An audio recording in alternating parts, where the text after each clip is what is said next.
Hello friends, welcome back to my channel. दोस्तों, BPSC madam के channel पर आपका एक बार फिर से स्वागत है, जहां पर आप एनसीईआरटी बुक्स का कंप्लीट रिवीजन करते हो, अपनी परीक्षा की तैयारियां करते हो, स्पेशली बीपीएससी से रिलेटेड। तो उस क्रम में हम डेली एनसीईआरटी की सीरीज़ सॉल्व करते हैं, साथ में हम घटना चक्र भी सॉल्व करते हैं। तो अभी मॉर्निंग में आपकी video Cosmos NCERT 9 to 12 one liner चलती है। तो हम इस सीरीज़ को कंटिन्यू करते हैं। अभी पार्ट ए चल रहा है पॉलिटी, जो कि अप्रॉक्स आज कंप्लीट हो जाएगा, और रिलेटेड आपको घटना चक्र की सीरीज़ भी आपको दोपहर तक मिल जाती है। तो चलिए शुरू करते हैं। आज का टॉपिक है आपात उपबंध यानी कि इमरजेंसी प्रोविज़न। तो मैं ये मान के चलती हूँ कि यानी कि आपको मैं बोलती हूँ कि नेक्स्ट डे का आप पढ़ करके आओ। यहाँ पर हम वन लाइनर के रूप में जस्ट क्विक रिवीजन करते हैं, ठीक है। This video is just about quick revision. अगर आपने पढ़ा नहीं है तो मेरे पढ़ाने वाली वीडियोस भी आपको डिस्कशन वाली मिल जाएंगी, प्लेलिस्ट में जा करके देख लीजिए। आपातकाल में किसी राज्य विधानसभा की अवधि बढ़ाई जा सकती है संसद के द्वारा। किसने कहा था कि राष्ट्रपति का आपातकालीन अधिकार संविधान के साथ धोखा है? तो ये हृदयनाथ कुंजरू ने कहा था। राज्य में राष्ट्रपति शासन किसकी सलाह पर लगता है? तो राज्य में राज्यपाल की सलाह पर। राष्ट्रपति शासन अधिकतम कितनी अवधि तक लगाया जा सकता है? मोस्ट इम्पॉर्टेंट क्वेश्चन है। तो अधिकतम 3 वर्ष तक। अब तक कितनी बार आपात लग चुका है? तो अभी तक आर्टिकल 352 का 3 बार प्रयोग किया जा चुका है। पहली बार 26 अक्टूबर 1962 को, जब चीन ने नेफा यानी कि नॉर्थ ईस्ट फ्रंटियर एजेंसी क्षेत्र पर आक्रमण किया था। अब इस क्षेत्र को अरुणाचल प्रदेश के नाम से जानते हैं, ये ध्यान में रखेंगे। दूसरी बार लगा था दिसंबर 1971 में, पाकिस्तान द्वारा भारत के विरुद्ध अघोषित युद्ध छेड़ने के कारण। ये उद्घोषणा मार्च 1977 तक लागू रही। आपात की तीसरी उद्घोषणा आंतरिक अशांति के आधार पर 25 जून 1975 को की गई थी। ये उद्घोषणा 21 मार्च 1977 को वापस ले ली गई। नेक्स्ट है, भारतीय संविधान के अनुच्छेद यानी आर्टिकल 352 के अनुसार राष्ट्रीय आपात नेशनल इमरजेंसी की घोषणा युद्ध, बाह्य आक्रमण अथवा सशस्त्र विद्रोह के आधार पर की जा सकती है। भारतीय संविधान के किस अनुच्छेद के अंतर्गत भारत सरकार का दायित्व है कि वो बाह्य आक्रमण एवं आंतरिक अशांति से राज्यों की रक्षा करे? तो 355। भारतीय संविधान के किस अनुच्छेद के अंतर्गत किसी राज्य में राष्ट्रपति शासन लागू किया जा सकता है? तो आर्टिकल 356। नेक्स्ट है, भारत में वित्तीय आपातकाल की घोषणा अभी तक एक बार भी नहीं की गई। इंपॉर्टेंट है, ध्यान रखिएगा। हालांकि आपको पता होगा, राष्ट्रपति मूल अधिकारों यानी आर्टिकल 20 और 21 के अतिरिक्त कार्यान्वयन को किस अनुच्छेद के अंतर्गत स्थगित कर सकता है? आर्टिकल 359, ठीक है। या ऐसा पूछें कि आपात में भी कौन से मूल अधिकार नहीं हटते हैं, स्थगित होते हैं? तो आर्टिकल 20 और 21। संसद द्वारा आपातकाल की घोषणा का अनुमोदन कितनी माह की अवधि के लिए होता है, के अंतराल में होना आवश्यक है? तो 1 माह। भारतीय संविधान के अनुच्छेद 356 के अंतर्गत राष्ट्रपति शासन सर्वप्रथम किस राज्य में लगाया गया था? तो ये पंजाब में लगाया गया था। राष्ट्रीय आपातकाल में लोकसभा की अवधि आपातकाल की समाप्ति तक बढ़ाई जा सकती है, लेकिन एक बार में केवल 1 वर्ष के लिए ही बढ़ाई जा सकती है, ये भी ध्यान में रखेंगे। अब देखिए, आपातकाल कितने प्रकार के होते हैं? 3 प्रकार के होते हैं। 352 राष्ट्रीय आपात, अनुच्छेद 356 राज्य आपात, और वित्तीय आपात 360। अच्छा, इसको आप थोड़ा ट्रिक से भी याद कर सकते हैं। देखिए, लास्ट में 2 है, यानी कि राष्ट्रीय आपात कब लगता है? युद्ध की स्थिति में। तो युद्ध 2 लोगों के बीच में होता है। और यहाँ देखिए लास्ट में 0 है, यानी कि जब पैसे 0 होंगे तब क्या लगेगा? वित्तीय आपात। और तीसरा तो 356 तो आपको याद ही हो जाएगा, ठीक है। इसके अलावा एक और भी, आपने केवल 352 याद किया। अब देखिए 52 में आप कितना जोड़ेंगे? 4 जोड़ेंगे तो 356 हो जाएगा। फिर 356 में आप 4 जोड़ेंगे तो 360 हो जाएगा। तो यानी कि 4 का अंतर है, और इनमें से जिसके लास्ट में 2 है वो युद्ध की बात हो रही है 2 लोगों के बीच में, और जिसमें 0 है वो वित्तीय यानी कि पैसे 0 होने की बात हो रही है।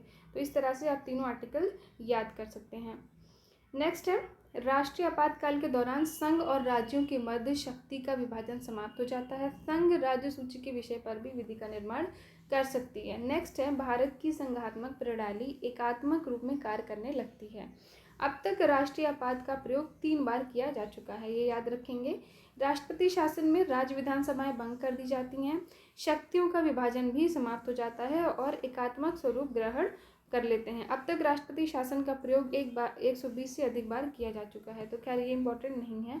वित्तीय आपातकाल और राष्ट्रीय इम्पॉर्टेंट है, ये ध्यान में रखना है कि राष्ट्रीय 3 बार लगा है, वित्तीय 1 बार भी नहीं। और बाकी राजआपात का पार्टिकल याद रख सकते हैं। वित्तीय आपातकाल में संघ और राज्य के मध्य करों का विभाजन स्थगित हो जाता है। वेतन एवं भत्तों में कटौती की जा सकती है। इसके अंतर्गत उच्चतम एवं उच्च न्यायालय के न्यायाधीश भी शामिल हैं। वित्तीय आपात का प्रयोग अभी तक तो 1 बार भी नहीं किया गया है। मूल संविधान में आपात की उद्घोषणा में सशस्त्र विद्रोह के स्थान पर आंतरिक अशांति का उल्लेख था। नेक्स्ट है वित्त आयोग यानी फाइनेंस कमीशन। तो इसकी संरचना में आप इसको देख लेंगे। अध्यक्ष सार्वजनिक कार्यों का अनुभव रखने वाला व्यक्ति, सदस्य हैं इसमें।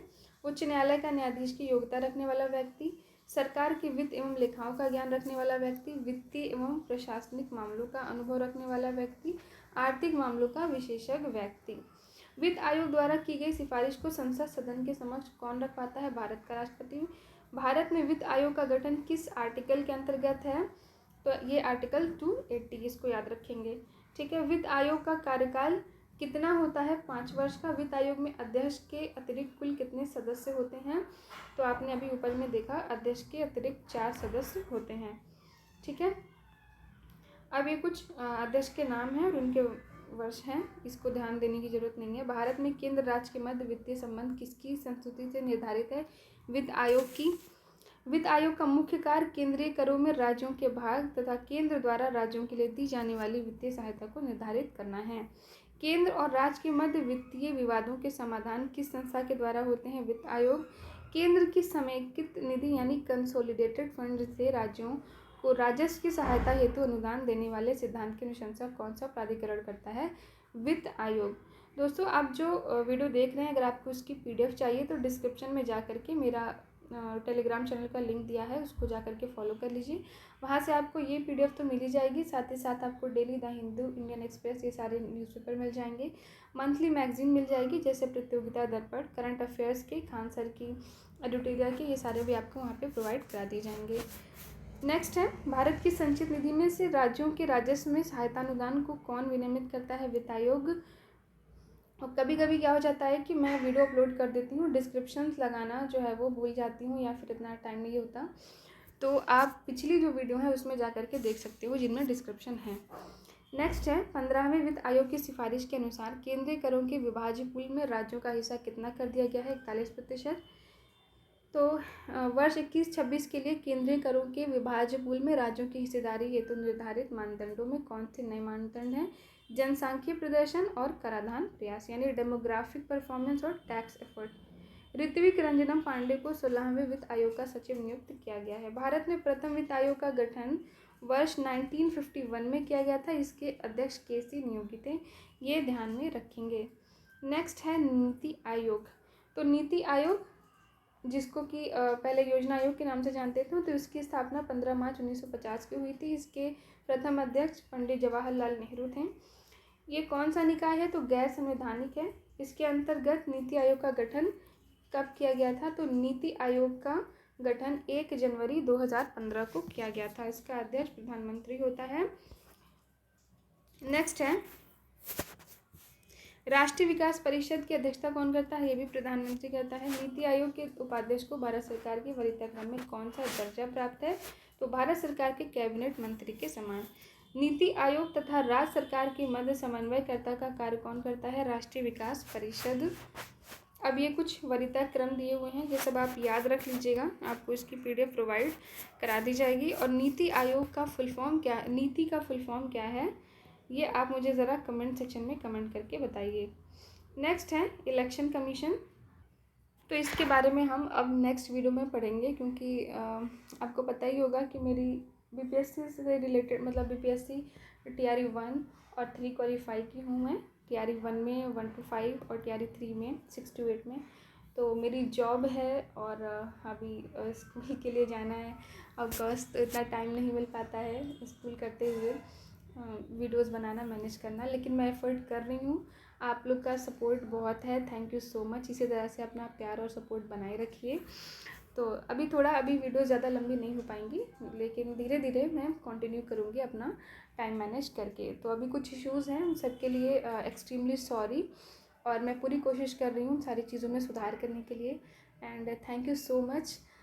for watching my video, and thank you for supporting and loving me. Thank you once again.